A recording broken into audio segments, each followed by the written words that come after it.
தமிழ் சினிமாவில் மிக முக்கியமான இயக்குனர் என்றால் அது ப. ரஞ்சித் ஒருவரும். திரைத்துறை மூலம் ஒடுக்கப்பட்ட மக்களுக்காக போராடும் வெகு சில இயக்குனர்களில் முக்கியமானவர் ப. ரஞ்சித். அவரை பற்றி தான் இந்த வீடியோவில் பார்க்க போறோம். ரஞ்சித் டிசம்பர் 8, 1982 ஆண்டு கரளப்பாக்கம், ஆவடி, சென்னையில பிறந்தவர்.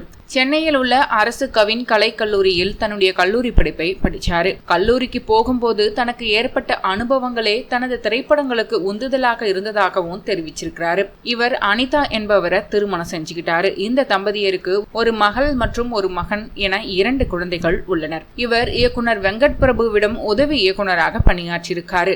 2012 வெளியான அட்டகத்தி படத்தின் மூலம் இயக்குனராக அறிமுகமான ப. ரஞ்சித் இயக்குனர் வெங்கட் பிரபுவிடம் சென்னை 6,28,, சரோஜா போன்ற படங்கள்ல உதவி இயக்குனராக பணிபுரிஞ்சிருக்காரு. கலகலப்பான பொழுதுபோக்கு படங்களை இயக்கக்கூடிய இயக்குனர் வெங்கட் பிரபுவிடம் இருந்து இப்படி ஒரு சமூக படங்களை இயக்கக்கூடிய இயக்குனரை யாருமே எதிர்பார்க்கல.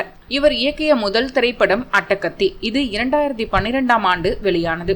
அதற்கு பிறகு இவர் இயக்கிய மெட்ராஸ் திரைப்படம் தமிழ் சினிமாவையே புரட்டி போட்டது.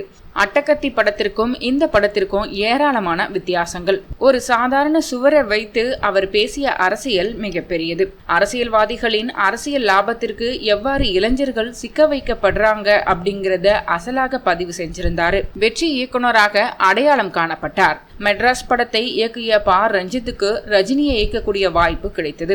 பிறகு ரஜினிகாந்தை வைத்து கபாலி என்ற பிரம்மாண்டமான திரைப்படத்தை இயக்கியதன் மூலம் உலக அளவில் கவனம் பெற்றாரு. அதனைத் தொடர்ந்து மீண்டும் ரஜினியை வைத்து காலா படத்தை இயக்கினார். மும்பையில் தாராவி பகுதியில் வாழும் தமிழ் மக்களை பற்றிய படமாக அது இருந்தது.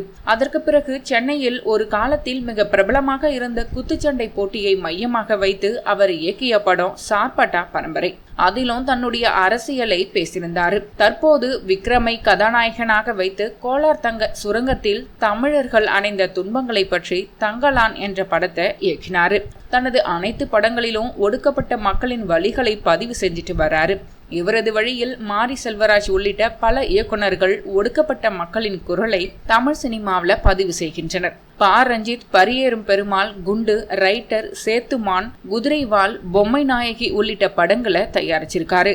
திரைப்பட இயக்குனர் ப. ரஞ்சித் நீலம் பண்பாட்டு மையம் என்கிற அமைப்பை செயல்படுத்தி கொண்டிருக்காரு. சமூக மாற்றத்திற்கான முனைப்பாக கலைத்தளத்தில் தொடர்ந்து இயங்கி வருகிறது இந்த நீலம் பண்பாட்டு மையம். மேலும் ப. ரஞ்சித் அவர் சமூகம் சார்ந்த பல பிரச்சனைகளுக்கு குரல் கொடுத்து வராரு அப்படிங்கிறது குறிப்பிடத்தக்கது.